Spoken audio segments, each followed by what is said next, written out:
Welcome to new TV Telugu. Tamil Nadu సీఎంగా బాధ్యతలు చేపట్టిన వెంటనే విజయ్ సంచలన నిర్ణయంతో తన పాలన ప్రారంభించారు. రాష్ట్ర వ్యాప్తంగా విద్యా సంస్థలు, దేవాలయాలు, బస్టాండ్ల సమీపంలో ఉన్న 717 మద్యం దుకాణాలను తక్షణమే మూసివేయాలని ఆయన ఆదేశాలు జారీ చేశారు. ప్రజల నుంచి చాలా కాలంగా వస్తున్న డిమాండ్ కు అనుగుణంగా తీసుకున్న ఈ నిర్ణయంపై సర్వత్రా హర్షం వ్యక్తమవుతోంది.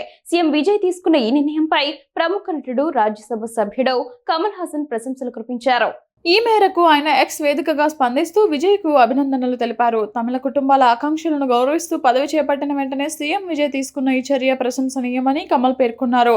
మద్యం విక్రయించడం ప్రభుత్వ ప్రధాన విధి కాకూడదని, దాని ప్రవాహాన్ని నియంత్రించడంపైనే దృష్టి పెట్టాలని ఆయన సూచించారు. ప్రస్తుతం 717 దుకాణాలను మూసివేయడం ఒక మంచి ప్రారంభమని, భవిష్యత్తులో ఈ సంఖ్యను మరింత పెంచి పూర్తి నియంత్రణ దిశగా ప్రభుత్వం అడుగులు వేయాలని కమల్ హాసన్ ఆకాంక్షించారు. ఈ నిర్ణయంతో విజయ్ తన పాలనపై స్పష్టమైన సంకేతాలు ఇచ్చారని రాజకీయ వర్గాలు అభిప్రాయపడుతున్నాయి.